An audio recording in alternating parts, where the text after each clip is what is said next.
Hello everyone, welcome to my YouTube channel commerce gallery. तो आज का हमारा टॉपिक है ह्यूमन रिसोर्स डेवलपमेंट, जिसको हम शॉर्ट फॉर्म में HRD बोलते हैं। तो स्टार्ट करते हैं।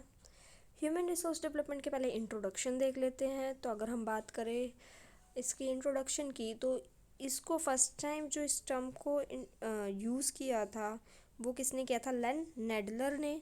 कब किया था? 1970 में।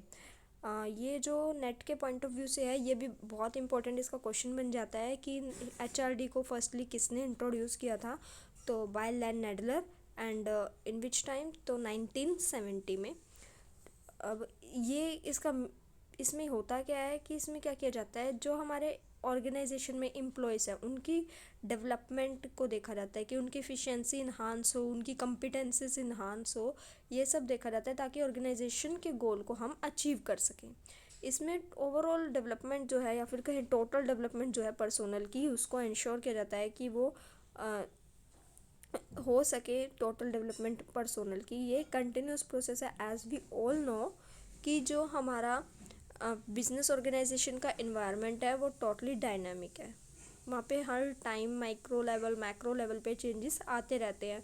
तो उस हिसाब से जो हमारा पर्सोनल है उसको भी क्या होना पड़ेगा? डायनामिक। तो उनको उसको डायनामिक होने के लिए क्या होना होगा? टाइम टू टाइम डेवलपमेंट चाहिएगी। तो इसलिए जो HRD है वो एक कंटिन्यूस प्रोसेस है। जो हमारा HRD है वो मैच मेकर का रोल भी परफॉर्म करता है। कैसे? By placing right people at right place on right time. तो ये क्लियर हुआ होगा आपको। अब हम देखते हैं इसका meaning.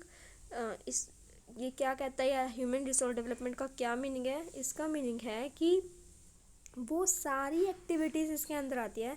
It includes all those activities जो कि डिज़ाइन की गई हैं कि जो हमारा ह्यूमन बीइंग है उसमें बिहेवियरल चेंज आ सके, ताकि वो जो से एफिशिएंसी, जो से कॉम्पिटेंसी, जो से स्किल चाहिए वो उसको एक्वायर कर सके, ताकि वो जो प्रेजेंट या फिर जो फ्यूचर रोल उसको प्ले करने हैं वो इफ़ेक्टिवली उनको कर पाए। और ये हमें पता ही है, हमने इंट्रोडक्शन में भी देखा कि HRD जो है एक कंटिन्यूस प्रोसेस है। इसकी डेफिनेशन दी है। जैसे हमें पता लग है कि जो लेन नेडलर है उसी ने HRD को इंट्रोड्यूस किया था, तो उसने डेफिनेशन भी दी है। क्या दी है? HRD is an organised learning experience within a given period of time with the objective of producing the possibility of performance change। Means कि जो HRD एक ऑर्गेनाइज्ड लर्निंग प्रोसेस है। सब कुछ ऑर्गेनाइज वे में होता है। किस लिए होता है?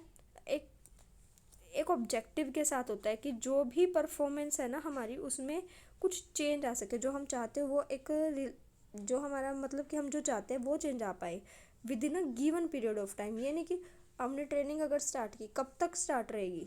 कोई टाइम पीरियड तो होगा। किस लिए रहेगी, किस लिए हम ट्रेनिंग दें, ऑब्जेक्टिव, वो सब आता है इसमें। दूसरी डेफिनेशन दी है M खान ने। वो क्या कहते हैं कि HRD is the process of increasing knowledge, capabilities and positive work attitudes of all people working at all levels in a business undertaking. Means कि HRD एक प्रोसेस है। क्या, किस चीज़ का प्रोसेस है? नॉलेज, कैपेबिलिटीज़ को इंक्रीज करने का, साथ ही साथ जो वर्क एटीट्यूड है वो भी लोगों के अंदर पॉजिटिव वर्क एटीट्यूड है। वो काम को करने से घबराए नहीं, अच्छे से बल्कि काम करे, आगे बढ़कर काम करे। जो भी बिजनेस के जितने भी लेवल है, हर एक लेवल पे। उसके बाद हम बात करते हैं इसके नेचर या फिर फीचर्स क्या हैं HRD के। तो सबसे पहले बात करेंगे इसमें हम सिस्टमेटिक अप्रोच। सिस्टमेटिक अप्रोच का क्या मतलब है कि HRD के अंदर सिस्टमेटिक तरीके से लोगों की डेवलपमेंट की जाती है। मीन्स हर एक काम सिस्टमेटिकली परफॉर्म किया जाता है। जितने भी सब सिस्टम है वो आपस में इंटर रिलेटेड होते हैं, इंटर डिपेंडेंट होते हैं हर एक चीज़। जैसे कि performance appraisal, training, career planning, communication, job enrichment, ये क्या होते हैं? ये सब के सब जो है इंटर रिलेटेड और इंटर डिपेंडेंट सब सिस्टम होते हैं। और जो HRD है वो एक कोर है ह्यूमन रिसोर्स सिस्टम का। Second one is continuous process. अभी हमने बात की कि हमेशा हमें मतलब कि जो हमारा पर्सोनल है उसकी नॉलेज को, एफिशिएंसी को अपडेट करने के लिए क्या है, बार बार ट्रेनिंग वगैरह सब डेवलपमेंट की ज़रूरत है। तो इसलिए क्या है? कंटिन्यूस प्रोसेस है। Third one is behavioural science knowledge. Firstly behavioural science knowledge क्या होता है? इसका मीनिंग होता है कि जो लोग हैं वो किस सिचुएशन में कैसे वो रिएक्ट करते हैं और कैसे वो रिस्पोंड करते हैं। उसको कैसे समझते हैं और उसके बाद कैसे वो रिस्पॉन्ड करते हैं, वो आता है बिहेवियरल साइंस नॉलेज में। अब ये हमारे एचआरडी को कैसे हेल्प करता है ये जानने में कि लोगों के बिहेवियर में कैसे चेंज आया है, अगर हम उनकी डेवलपमेंट करते हैं उसके बाद कैसा चेंज आया है। इसके अंदर हम जो है सोशियोलॉजी, एंथ्रोपोलॉजी एंड साइकोलॉजी को यूज़ करते हैं। Next one is micro and macro approach. अब माइक्रो लेवल पे क्या होता है, एचआरडी जो है एम्प्लॉयज़ की एफिशिएंसी को, कॉम्पिटेंसी को बढ़ाता है ताकि ऑर्गेनाइजेशनल गोल को अचीव किया जा सके। But at macro level it develops human beings so that there quality of life enhances. Next one is 4 levels of development. अब 4 लेवल ऑफ डेवलपमेंट क्या है कि जो एचआरडी है वो 4 लेवल पे डेवलपमेंट करता है। कौन कौन से? इंडिविजुअल लेवल कि एज अ इंडिविजुअल वो कैसे काम कर पाए। Second one is dyadic level. Dyadic means group of 2, अगर हम 2 बंदों का पेयर बना दे तो कैसे काम कर पाए। थर्ड वन इज़ ग्रुप पे। ग्रुप क्या होता है? बहुत सारे लोगों का समूह, तो उसमें वो कैसे काम करे एज अ टीम वर्क। और ऑर्गेनाइजेशन में ऑर्गेनाइजेशनल लेवल पे वो कैसे काम कर पाए। Sixth one is basic objective of HRD. अब बेसिक ऑब्जेक्टिव क्या रहता है एचआरडी का कि वो कंट्रीब्यूशन कर सके जो प्रोफेशनल वेलबींग है उसमें, और जो एम्प्लॉयज़ है उनको मोटिवेट कर सके ताकि ऑर्गेनाइजेशन का जो ऑब्जेक्टिव है उसको फुलफिल किया जा सके, जो हमारे ह्यूमन रिसोर्स है वो अपना बेस्ट दे सके। सेवेंथ है क्वालिटी ऑफ लाइफ। एचआरडी का प्राइमरी एम रहता है कि जो पीपल है उनकी क्वालिटी ऑफ लाइफ जो है वो इम्प्रूव हो, इसलिए वो उन्हें डेवलपमेंट कराते हैं। उसके बाद objectives.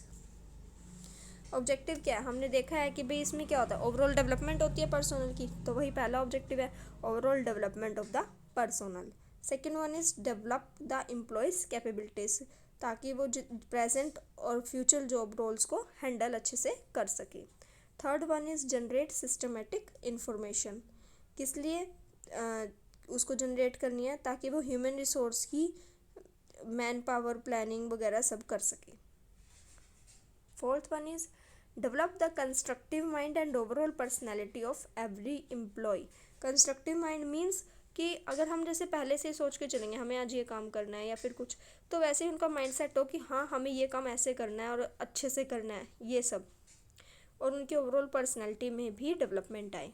Fifth one is maintain and develop the high level of motivation. उनका हाई लेवल का मोटिवेशन डेवलप ही नहीं करना, साथ के साथ उसे वहाँ उस लेवल तक मेंटेन भी रखना। सिक्स्थ है strengthen the superior subordinate relationship. अब अगर हमारे सबॉर्डिनेट अच्छे से काम कर पाएंगे तो सुपीरियर क्या है, उनको ये रहेगा कि भाई हाँ ठीक है अभी बहुत अच्छे से काम करने लगे, वो उन्हें और मतलब ज़्यादा वो नहीं देखेंगे, कि वो भी थोड़ा रिलैक्स फील करेंगे, साथ के साथ उन्हें थोड़ी और रिस्पॉन्सिबिलिटीज़ भी देंगे, विश्वास करेंगे, ट्रस्ट बढ़ेगा। और सब जैसे उन पर ट्रस्ट बढ़ेगा सबॉर्डिनेट को भी लगेगा कि वो ट्रस्ट कर रहे हैं, तो इससे उनका क्या होगा, रिलेशनशिप बिल्डअप होगा और स्ट्रेंथन होगा। Seventh is increase the capabilities of organisation. अगर हमारे एम्प्लॉयज़ कैपेबल होंगे, उनकी कैपेबिलिटीज़ बढ़ेगी तो ऑर्गेनाइजेशन की तो अपने आप बढ़ जाएगी। Develop the sense of team spirit. हमने नेचर में बात की थी कि जो एचआरडी है वो 4 लेवल ऑफ डेवलपमेंट देखता है, तो उसमें टीम स्पिरिट भी आ गई as in a group level. Develop the overall health and self renewing capabilities. Overall health organization की वो भी देखते हैं, साथ के साथ जो ऑर्गेनाइजेशन है वो खुद की को रिन्यू भी कर सके, नई नई चीज़ों को और जल्दी ग्रैस्प करे, वो भी देखे। आई होप आपको ये सब क्लियर हुआ होगा। Thanks for watching. Don't forget to like, share and subscribe my channel. Thank you.